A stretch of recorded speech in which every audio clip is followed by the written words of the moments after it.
Nous poursuivons notre réflexion sur la prière que Jésus a enseignée à ses disciples et nous rappelons quelques principes que nous avions énoncés au début. Prier, c'est entrer en relation avec Dieu. Prier, c'est se soumettre à la volonté de Dieu. C'est ce que nous avons vu il y a au moins deux leçons de cela. Prier, c'est écouter Dieu nous parler. Prier, c'est faire appel aux promesses de Dieu. Prier, c'est aussi faire connaître dans la simplicité tous nos besoins au Seigneur. Aujourd'hui, nous voulons parler de cette demande qui est assez intéressante, mais aussi exigeante de la part de Jésus, où il va apprendre à nous dire, et c'est notre 6e leçon, « Pardonne-nous nos offenses comme nous aussi nous pardonnons à ceux qui nous ont offensés. » Parce que prier, c'est entrer en relation avec Dieu et que maintenant vous êtes habitués à la prière, je vous invite à prier avant de poursuivre notre réflexion. Céleste Père, parce que Jésus nous a appris à te faire connaître nos besoins, voici notre besoin en cet instant. C'est comprendre cette prière, comprendre aussi le sens de la prière, apprendre à prier et à entrer en relation avec toi. Merci de nous répondre et de nous dire encore comment il faut marcher avec toi. Comment exprimer notre foi et notre confiance en toi à travers cette notion de pardon. Au nom de Jésus, Amen.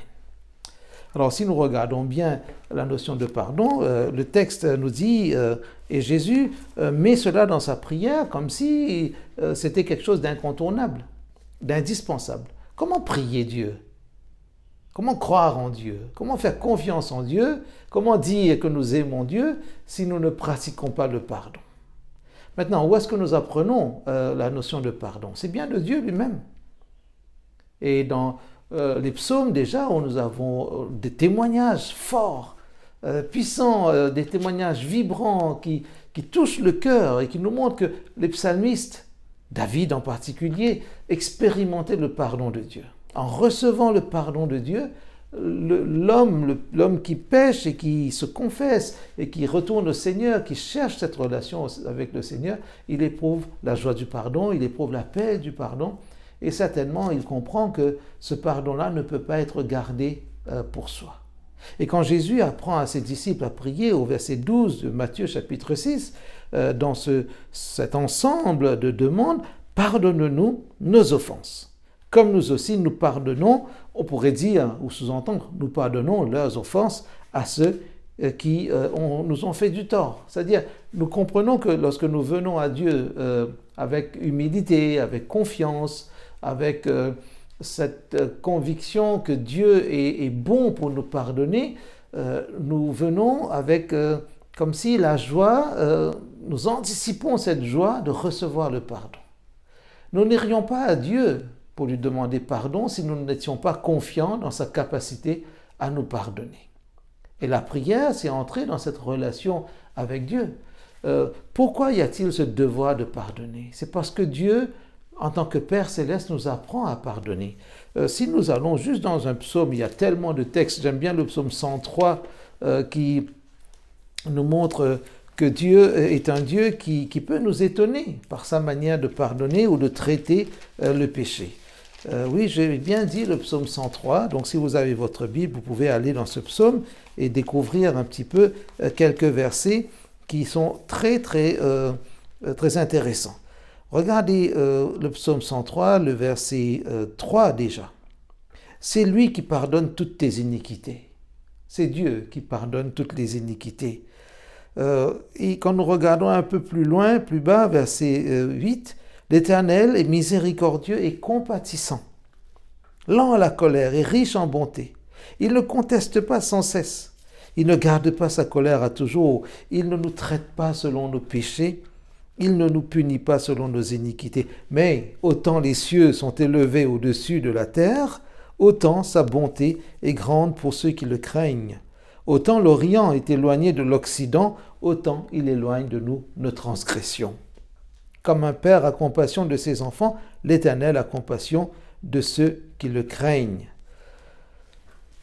Dieu nous étonnera toujours. J'espère qu'il vous étonne encore et que vous ne prenez pas pour argent comptant la la foi en Dieu, la notion de pardon et autres. Dieu nous pardonne nos iniquités. Il est capable de le faire. Il est désireux de le faire. Et c'est possible pour nous, en allant vers Dieu, de trouver le pardon. Mais quand Jésus nous dit « pardonne-nous nos offenses », c'est parce qu'il veut que la relation entre nous et le Seigneur ne soit pas encombrée par des péchés non confessés. Comment voulez-vous que Dieu vous pardonne si vous ne lui dites pas que vous avez péché dans telle et telle circonstance, dans tel et tel domaine? Alors quelqu'un pourrait dire « oui, mais Dieu, il voit tout, il sait tout, est-ce que j'ai besoin de le lui dire ?» Si la prière, c'est entrer en relation avec Dieu, cela veut dire que la prière devient aussi une conversation avec Dieu. En tant que parents, nous aimons parler avec nos enfants. Mais nous aimons aussi que nos enfants nous parlent. Vous imaginez une journée avec nos enfants en famille et il n'y a aucun échange. Les enfants ne nous parlent pas. C'est vrai qu'aujourd'hui, il y a des téléphones, les gens envoient des images, des photos intéressantes qu'ils ont prises ailleurs, ou bien un petit verset biblique, ou un smiley, ou un émoticône. Et dans ce contexte, on se dit, ben, au moins il y a un contact. Mais c'est intéressant. On peut dire, mais au moins il y a quelque chose qui existe. Mais on aimerait aller plus loin. Parler, se parler. Et confesser ses péchés, dire à Dieu, voilà, je reconnais que j'ai fait telle chose, que je ne devais pas le faire. Nous ne cherchons pas à excuser nos péchés quand nous les confessons. Nous disons juste à Dieu que nous sommes conscients que nous avons péché, que nous avons peut-être été négligents, que nous avons failli à nos devoirs. Peut-être nous rendons compte que lorsque nous nous levons le matin, aucun de nous n'a l'intention de faire le mal ou de mal faire les choses. Personne ne part de sa maison en allant à l'école ou au travail en disant « Ah, aujourd'hui j'ai décidé d'échouer ». Et parfois, malheureusement, à cause de nos limites physiques, peut-être de nos limites intellectuelles, à cause des circonstances autour de nous, à cause de nos limites dans le temps, dans l'espace, nous commettons des erreurs. Peut-être nous n'avons pas assez de vision. Parfois, nous manquons de bon sens. Nous ne prenons pas le temps de réfléchir avant. Ou peut-être nous découvrons quelque chose pour la première fois et nous ne pensons pas que c'est mauvais de le faire. Mais quand nous sommes confrontés à d'autres situations, à d'autres personnes, nous découvrons qu'il y a des petites choses qui ne plaisent pas à tout le monde. Et cela correspond à une erreur. Alors nous demandons pardon. Nous demandons pardon. Parfois nous devons dire « je suis désolé. Je t'ai dit tel mot, mais ce n'est pas ça que je voulais te dire. Peut-être mes paroles ont dépassé ma pensée. » Parfois nous voulons respecter la loi de Dieu. Paul lui-même, le grand apôtre Paul, avait ce genre de problème. Quand vous lisez Romains chapitre 7, la dernière partie surtout, vous découvrez que cet homme était tourmenté. Il connaissait le bien, il connaissait les règles. Mais parfois il dit, je veux faire le bien que je sais devoir faire, mais je fais le mal que je sais ne pas devoir faire. Et c'est comme une sorte de mort, de tension mortelle dans sa vie. Et il dit, heureusement que le Seigneur le délivre de cela. Aller confesser ses péchés au Seigneur, c'est dire au Seigneur, nous voulons qu'une relation saine existe entre toi et moi. Dieu ne nous demande pas d'aller confesser nos péchés aux chefs religieux,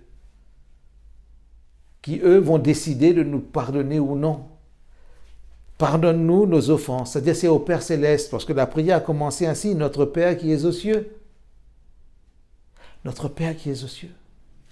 Si vous avez fait de la peine à votre pasteur, vous allez vous confesser au pasteur. Vous allez confesser le mal que vous lui avez fait. Si votre pasteur s'est trompé et que lui aussi il a commis un tort vis-à-vis de vous, il va venir vous dire, écoute, je suis désolé, l'autre jour je t'ai dit telle chose, peut-être j'étais un peu dur pour toi, mais voilà ce qui m'a amené à dire cela, je suis désolé, vraiment je regrette. Nous faisons la paix. Confesser ses péchés, c'est reconnaître. Ce n'est pas se donner mauvaise conscience, ce n'est pas chercher à se justifier. Parfois nous pouvons expliquer une situation, mais expliquer ça ne veut pas dire se justifier. Nous ne cherchons pas des circonstances atténuantes pour le péché, sinon nous pourrions finir par chercher à nous justifier. Nous devons reconnaître que parfois nous faisons des erreurs. Chaque jour, nous faisons au moins une erreur. Mais la bonne nouvelle, c'est que Dieu peut nous pardonner lorsque nous lui confessons nos erreurs. Mais nous devons aussi aller vers l'autre, nous confesser à ceux que nous avons offensés. Jésus veut que nous ayons cette pratique du pardon. Si nous regardons dans Matthieu chapitre 5, versets 23 et 24, qu'est-ce que Jésus dit dans le contexte du culte, dans le contexte peut-être de la célébration, vous voulez aller louer le Seigneur, vous dire, maintenant aujourd'hui je vais participer à un service de culte, je veux glorifier Dieu. Mais regardez ce que Jésus dit. Chapitre 5, Matthieu chapitre 5, versets 23 et 24. Si donc tu présentes là ton offrande, si tu présentes ton offrande à l'autel, c'est-à-dire si tu viens avec l'idée d'offrir quelque chose, comme offrir un culte pour nous aujourd'hui, nous ne portons pas des offrandes d'animaux, tout ça à l'église, et que là tu te souviennes que ton frère a quelque chose contre toi, comme si qu'il y a un problème non réglé, une situation de conflit, une situation de tension, un peu de rancœur, beaucoup de rancune, quelque chose de désagréable. Alors Jésus dit, si jamais ta mémoire te dit il y a cette affaire-là, qu'est-ce que tu dois faire? Comme pour la télévision, changer de chaîne? Sortir de ton église, rentrer chez toi ou changer d'église? Non. Regarde ce que Jésus dit au verset 24. Jésus dit, laisse là ton offrande devant l'autel et va d'abord te réconcilier avec ton frère, puis viens présenter ton offrande. C'est extraordinaire. C'est extraordinaire. Parce que dans cette affaire-là, Dieu veut que nous développions comme une capacité déjà à reconnaître nos erreurs devant lui et aussi à faire la paix avec nos semblables que nous reconnaissons que nous avons commis un tort. Il n'y a pas de problème pour nous de reconnaître cela. Et dans Matthieu chapitre 6, verset 14, qu'est-ce que Jésus dit pour renforcer cette idée? Si vous pardonnez aux hommes leurs offenses, votre Père céleste vous pardonnera aussi. C'est bien. C'est encourageant. Si vous pardonnez aux hommes leurs offenses, votre Père céleste vous pardonnera aussi. Alors là, je pourrais fermer ma Bible et puis partir en disant l'essentiel est acquis. Seulement, comme mes yeux continuent à lire, qu'est-ce que je lis? Regardez le verset qui suit. Le verset 15, Matthieu chapitre 6. Mais si vous ne pardonnez pas aux hommes, votre Père céleste ne vous pardonnera pas non plus vos offenses. Là, c'est moins intéressant, n'est-ce pas? Ça sonne comme une mauvaise nouvelle. Si vous ne pardonnez pas, votre Père céleste ne vous pardonnera pas. Si vous pardonnez, votre Père céleste vous pardonnera. L'équation est simple. C'est comme si on disait 1 plus 1 est égal à 2, 2 plus 2, ça fait 4. Clair. Si je dis 2 plus 0, ça ne peut pas faire 4. L'enseignement de Jésus paraît simple. Prononcer le verbe pardonner, c'est quelque chose de simple. C'est comme dire bonjour. Mais même si le mot est facile à pardonner, nous découvrons que c'est difficile à pratiquer. Et il y a des obstacles parfois au pardon. Parfois, c'est difficile de pardonner parce que nous souffrons beaucoup. La blessure est profonde. Parfois, nous pardonnons difficilement parce que nous estimons que notre fierté, notre dignité a subi des attaques de l'autre. Il y a eu un manque de respect envers nous. Et nous ont traités de manière impensable, inconcevable, inacceptable. Et quand quelqu'un nous maltraite, quand quelqu'un nous salit notre réputation, quand quelqu'un pense mal de nous et le dit aux autres, et ça crée une sorte de mauvaise image, de mauvaise opinion, ce n'est jamais agréable. Dans ces circonstances-là, nous avons le sentiment qu'il est difficile de pardonner. Mais nous entendons la prière de Jésus. Pardonne-nous nos offenses comme nous aussi nous pardonnons à ceux qui nous ont offensés. Personne ne veut avoir d'ennemis. Moi le premier. Mais c'est vrai que parfois les gens peuvent nous traiter comme des ennemis. Les gens peuvent se poser en adversaire, en concurrent. Et ils vont vous faire des comment dire, des choses qui ne sont pas agréables. Ils vont essayer de monter les uns contre vous, d'amener les autres à vous détester, à s'éloigner de vous. Ça, c'est la méthode diabolique. Mais la méthode du Christ, pardonne-leur, pardonne-nous, pardonnez-vous mutuellement. Si vous ne pardonnez pas, votre Père Céleste ne vous pardonnera pas.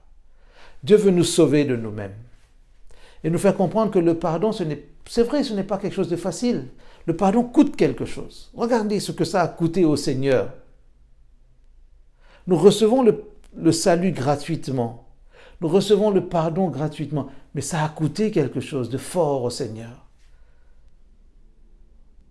Regardez la croix.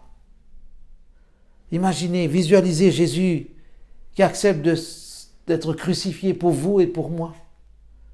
À venir dans l'humain, dans cette humanité qui a été polluée par le mal, le péché. Une humanité qui, quand on lit Jean chapitre 1er, qui est dans les ténèbres. Mais Dieu s'est fait homme. Quel sacrifice! Dieu est venu dans ce qui est sale. Quel sacrifice! Dieu qui est Dieu Tout-Puissant vient dans la forme de créature. Quel sacrifice! Pour que vous et moi nous obtenions le pardon. Ne disons jamais que le pardon ne coûte rien au Seigneur. Mais seulement quand Dieu nous le donne, il nous le donne totalement.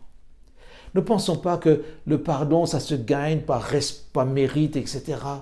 Selon les catégories socio-professionnelles, il y a des gens qui méritent plus d'être pardonnés que d'autres, ou que Dieu ne vous aime pas assez parce qu'il ne peut pas vous pardonner cela. Ne laissez pas le diable vous piéger. Nous avons lu dans le psaume 103 tout à l'heure, jusqu'où peut aller le pardon de Dieu? Parce que Dieu est puissant, il peut pardonner d'une manière puissante. Alors, ne pensons pas que le pardon est inconditionnel. Je peux demander pardon, moi, et même si je ne pardonne pas aux autres, Dieu va quand même me pardonner. Jésus est clair là-dessus. Si vous entretenez de la rancune, de la rancœur, si vous cherchez toujours à nuire aux autres, ou bien vous refusez de pardonner aux autres en disant « Non, quand même, il est plus jeune que moi, je ne peux pas lui pardonner, il m'a trop offensé, je vais le laisser comme cela. » Ou je vais le faire souffrir encore un petit peu. Je vais le faire souffrir encore un petit peu, avant peut-être de lui accorder mon pardon. Pardonner, ce n'est pas humilier. C'est une erreur que de penser qu'il faut humilier l'autre, l'amener à se confesser, à se jeter par terre, à ramper dans la boue devant nous, pour qu'enfin il puisse mériter notre pardon. Ceux qui le font ainsi n'accomplissent pas la volonté de Dieu. Quelqu'un ne peut pas être cruel envers vous, prétendant vous pardonner. Le vrai pardon, ce n'est pas humilier l'autre. Le vrai pardon ne peut pas se faire sans confession. Quand je cherche le pardon de Dieu, je dois chercher aussi à m'exposer devant lui. Jésus veut nous dire que chaque jour, à chaque fois que je veux revenir vers lui, il ne se lasse pas de pardonner, nous dit ce psaume 103. Et c'est extraordinaire. Je ne peux pas imaginer non plus le pardon sans transformation. Et c'est dans ma conception, dans la manière de comprendre le pardon, je découvre que quand je dis cette prière, pardonne-nous nos offenses, comme nous aussi nous pardonnons à ceux qui sont offensés, c'est le signe même d'une transformation. Dieu est bon. Pendant notre prière, il peut nous éduquer, nous instruire et nous corriger, donc nous transformer. Alors, il y a beaucoup d'obstacles au pardon, nous l'avons dit tout à l'heure, notre orgueil, notre ego, notre propre suffisance, notre fierté mal placée. Et parfois, s'il y a de la méchanceté dans notre esprit, nous ne saurons pas pratiquer le pardon. Et cette prière doit être prononcée avec un cœur qui s'ouvre à la grâce de Dieu. Quand Dieu purifie notre cœur, nous saurons pratiquer, offrir, donner le pardon. Pardonner, c'est se mettre à l'écoute de Dieu. C'est faire de la relation avec Dieu une occasion aussi de bienfait ou de bénédiction pour les autres. Retenons quelques idées positives par rapport à ce pardon. Le pardon est accessible. Il faut le vouloir. Quand Jésus dit « demandez pardon », mais parce que vous êtes sûr d'obtenir le pardon. Parce que Dieu ne se lasse pas de pardonner. Le péché impardonnable vient seulement quand nous refusons de manière répétée la grâce de Dieu. Quand Jésus dit le pardon contre le Saint-Esprit, le péché contre le Saint-Esprit est impardonnable, c'est parce que le Saint-Esprit m'amène justement à chercher le pardon de Dieu. Quand je dis je n'ai pas besoin de Dieu, mais je pêche contre le Saint-Esprit parce que le Saint-Esprit m'amène à Dieu. Et si je le repousse, comment voulez-vous que je sois sauvé, comment voulez-vous que je sois pardonné si je repousse celui qui vient me conduire au Père, celui qui veut me rapprocher du Père? Le pardon demande aussi de la repentance, le pardon demande cette confession, cette transparence, on pourrait dire aussi. Le pardon ne se refuse pas. Lorsque je suis touché par la grâce de Dieu, j'offre aussi le pardon. Je demande pardon et je reçois le pardon. Vous avez peut-être rencontré des gens qui vont vous regarder de haut. Vous allez leur demander pardon. Ils ont même parfois cette capacité à dire « Ah, vous n'avez pas demandé assez pardon ». Et cela parfois fait sourire, peut-être amèrement, en pensant qu'il y a des gens qui peuvent se placer beaucoup plus haut que le Seigneur. Le Seigneur vous donne la conviction que vous êtes pardonné quand vous lui ouvrez votre cœur. Quand vous lui ouvrez votre cœur. Alors laissez le Seigneur continuer à exprimer sa grâce. Parce que Dieu ne se limite pas, il ne limite pas son pardon. Mais parfois c'est notre refus qui limite le pardon de Dieu. Et quand vous avez reçu le pardon de Dieu, ne ressassez pas les mêmes erreurs, les mêmes phrases comme si vous n'étiez pas pardonné. Avancez. Le pardon donne la force, l'énergie pour avancer sur le chemin du salut. Le pardon nous réconcilie avec Dieu. Le pardon nous réconcilie avec nos semblables. Le pardon est possible parce que Dieu est tout-puissant. Notez bien cela. Le pardon est possible parce que Dieu est tout-puissant. Ce n'est pas un Dieu faible qui n'a pas la force de pardonner, mais c'est un Dieu puissant, tout-puissant. Et regardez la toute-puissance jusqu'où c'est allé pour que vous et moi, nous ayons ce pardon.